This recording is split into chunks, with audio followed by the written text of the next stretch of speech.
Welcome to Zwida Media. If you're new to this channel, please subscribe. Don't forget to like, comment, and share. Here's a new video for today. Enjoy.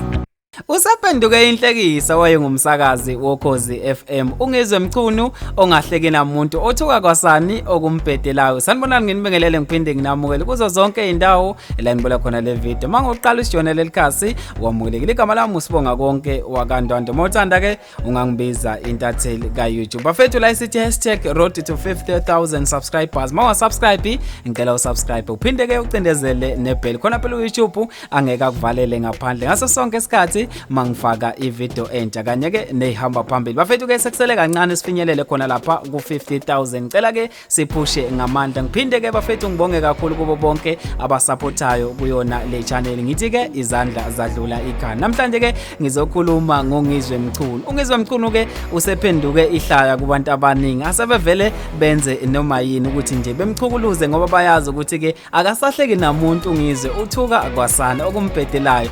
Kamuva nje ungizwe usephambene nabaculi bamaskandi abahlukahlukene. Singazi ke ukuthi kusuke kubangwani. Kodwa ke sizwa nje esekuphoselwana amagama kuqophiswana. Singazi ke ukuthi kusuke kubangwani futhi kwenze njani. Ngaphandle ukuthi ngikhulume kakhulu bafethu ubufakazi balento engikhuluma ngayo ngizodlala ama video ahlukahlukene. La ungizwe ke asuke edino efa khona ethuka kwasani okuma endleleni yakhe. Kanti ke ngaphandle ukuthi ngikhuluma kakhulu awubambe la uzizwele ukuthi ke umfoko amacingwane mayisethukuthele esegane unwabu ubanjani.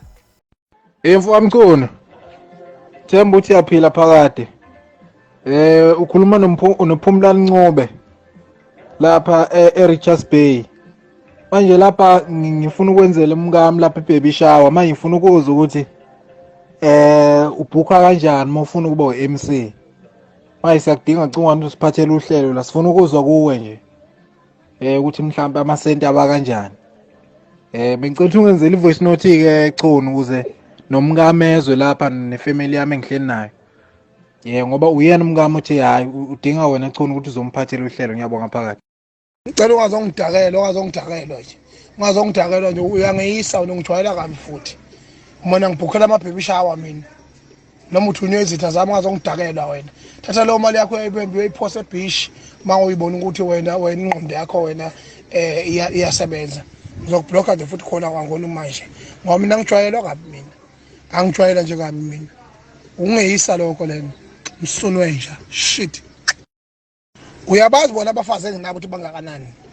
Ucabanga ukuthi mina khona ke sethiwa sengibalekile ngempela. Ucabanga ukuthi wena uzongibhukela ama baby shower. Ungazongidakela wena. Uthole lokho okufunayo ke Msunwe nje. Uthole lokho okufunayo. Nginkunzi mina. Ngimile nje ngihlaba usento. Shit. Ungizola ithothobele lapho ekhosini. Angithotha yini mawuza ngengqondo yozongi-undermine nokungeyisa lingakujezisa. Liyasazi ijezo esifanele lokungidelela ungidelela khona. Ngoba ungangi-undermine mina I'm a rooted person. I know who I am and I respect people. Yabona. So ke manje ke don't tell me bullshit. Ukama uzongeyisa la. If you are sent by my enemies, you are in trouble. Because you are going to suffer. Because you have used your phone, you have used your airtime. You are going to suffer. And you must suffer. Bullshit.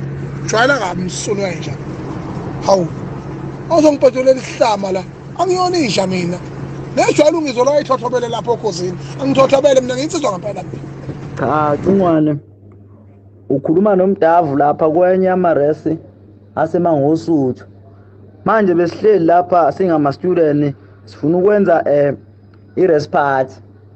Manje Cingwane besifuna ukuzwa lapho ukuthi uma sikubhuka uzoba uMC lapha kwi-respite ukhokhelwa kanjani. Ngoba manje ama student phela athi afuna wena ukuthi uzoba umphathi ohlelo. Bengisacela ukuthi ke Cingwane ungenzela iVN khona kuzozwa wonke umuntu ukuthi uphendule wathini Cingwane. Ngiyabonga kakhulu. Ungazongidakela nje uyangiyisa ungijwayela kabi futhi. Ngona angijwayela nje kabi mina. Ungiyisa lokho lena. Msunwe nje. Shit. Awu Cingwane. Wangiphoxa yazi nathi bezama njengama. Yebo. Kahle cha. Obani omfana obomvu ihlathi ungubani wena? Hayi ngudala kwaZulu. Ya khuluma ke isheshe inkulumo yakhe ishesha ibe nokusoka phakathi. Hayi umbuzo wabo wodwa ukuthi yini le eyangigijalisa lokhuzana naba ngakahle kahle nje. Ngathi ngishilo ngaze ngibange lutho. Wona ke ingoma nje niyangcofana niyancokisana nje. Hayi akunjalo khululeka. Hayi ngeke cha. Cha konke nayibanga kodwa manje inkinga wapha benzwana kakhulu. Wena unazi inkinga kini wikini nje asikho inkinga kini asikho lokho ubuza inkinga zemzi yabantu nje manje asikho wena inkinga kini nabafuni uhlala ngiqabulana ubusuku nemini. Ngiyabuza phela. Cha asikho inkinga kini asikho nje nasekhweni lakho nje yonke into right. Manje ke abhayike ngusala zonkinga aqala zakini ke before uze la ayikhala wethu. Alright. Hayi-ke bafethu senizizele nonke ukuthi-ke ungizwe yini le ayenzayo. Kanti-ke mina ngizothanda ukuzwa khona lapha kwi-comment section ukuthi-ke ngabe wena uthi right yini lento eyenziwa ungizwe ukuthi-ke athuke kwasani okuma endleleni yakhe. Akasanesikhathi-ke yena ungizwe. Kanti-ke mina ngiyithatheli ka-YouTube bafethu sengiyaphela khona la le ndaba-ke asivele siyiqede khona lapha kwi-comment section. Ngithi-ke awuphinde ungibambe evidweni elandelayo.